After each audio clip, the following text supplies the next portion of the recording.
In the mountains of southwest China, a fleet of drones recently moved 180 tons of construction material up a slope in 3 days.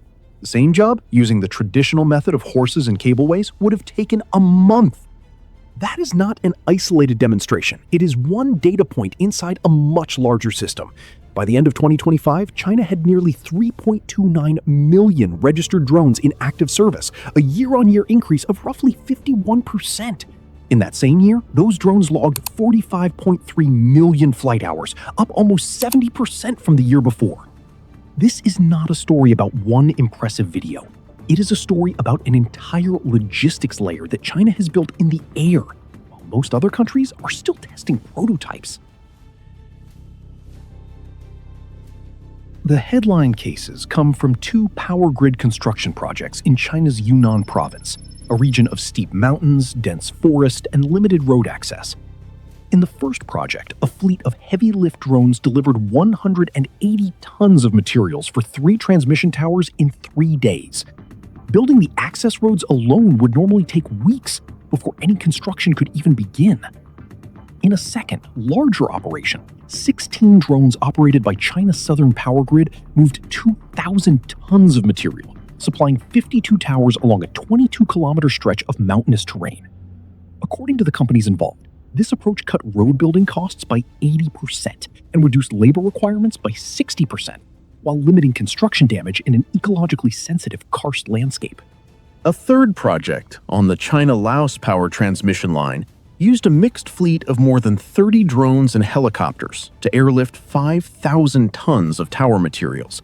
According to state media reporting, this approach spared nearly 7 hectares of rainforest and more than 30,000 trees in a stretch of forest that forms part of a designated corridor for Asian elephants. In each case, the logic is the same. Instead of cutting roads through remote terrain to bring in trucks and cranes, drones fly the material directly to the construction site. The roads are never built. The forest is never cleared. The labor force required on the ground is smaller. These are not consumer drones.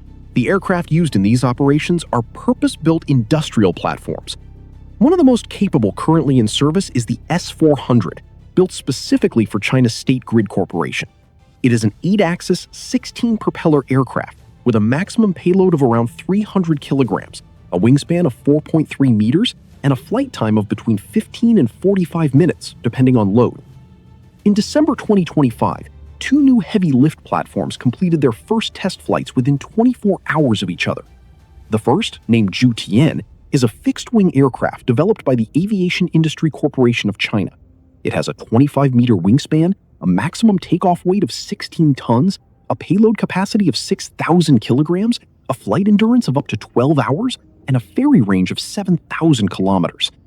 The second, an electric vertical takeoff and landing aircraft called the ARE-800, completed a 4-minute flight involving takeoff, hovering, turns, and forward and backward flight. It is designed for zero-emissions operation and can carry a 300-kilogram payload. These platforms are not limited to mountain construction. In August 2025, a 2-ton electric aircraft completed a cargo flight from Shenzhen to an offshore oil platform 150 kilometers out at sea, carrying fresh produce and medical supplies in a flight that took 58 minutes, a journey that would take significantly longer by boat. What separates this from a series of impressive engineering demonstrations is the scale of the system supporting it. According to the Civil Aviation Administration of China, the country's low-altitude economy, the term used for the combined industry of drones, electric aircraft, and the infrastructure that supports them, reached an estimated value of 1.5 trillion yuan, or roughly $215 billion by the end of 2025. Official projections put that figure at 3.5 trillion yuan by 2035. In January 2026, China's Ministry of Industry and Information Technology released figures showing 1,081 registered enterprises building aircraft in this sector, 3,623 certified product types, and 5.29 million units in active service across all categories.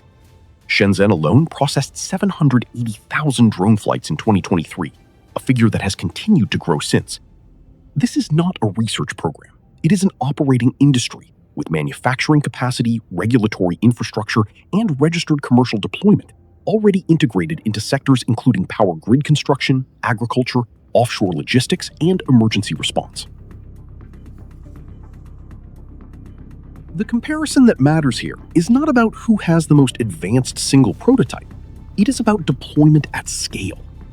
In the United States, a startup called Grid Aero presented a cargo drone named the Lifter Light in August 2025 under a contract with the U.S. Air Force's AFWERX Innovation Program.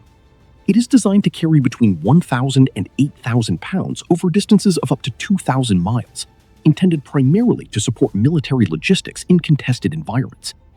As of its announcement, it remained a single platform in early-stage development, built specifically for defense applications, not a deployed civilian infrastructure fleet. That contrast captures the broader pattern. Western heavy-lift drone development to date has been concentrated in defense logistics and early-stage commercial prototypes. China's deployment, by comparison, already spans civilian infrastructure construction, agriculture, offshore logistics, and emergency response, operating at a registered fleet size in the millions. This does not mean other countries lack the technical capability to build similar systems. It means the systems China has built are already operating commercially, at scale, while comparable efforts elsewhere remain in earlier stages of development and adoption. The implications extend beyond a faster way to build power lines. A country that can move thousands of tons of material into terrain without roads gains the ability to build infrastructure in places that were previously too remote, too environmentally sensitive, or too expensive to reach by conventional means. That includes mountain regions, border areas, and ecologically protected land, all relevant to China's broader infrastructure ambitions, including projects connected to the Belt and Road Initiative. The same logistics capability that delivers tower components to a mountainside can, in principle, deliver other categories of cargo to remote or contested locations. The civilian and dual-use nature of this technology is widely acknowledged within the industry itself, and is one of the reasons Western governments, including the United States, have prioritized military applications of similar drone platforms, even while lagging in civilian deployment. Understood this way, the story is not really about one drone lifting one load in one province. It is about which country has already built the industrial base, the regulatory framework, and the operational experience to deploy heavy-lift aerial logistics at scale, and which countries are still building their first prototypes. As of early 2026, China's low-altitude economy is valued at over $200 billion, with nearly 3.3 million registered drones logged in active operation. Individual projects in Yunnan and along the China-Laos border have already demonstrated that this technology can replace roads, reduce labor costs by more than half, and spare thousands of trees in ecologically sensitive terrain. In the United States, the most comparable program remains a single prototype built primarily for military logistics, presented less than a year ago. The gap between these two positions is not about who has better engineers. It is about which country has spent the past several years building the industrial capacity to deploy this technology at scale, and which country is still deciding whether to start.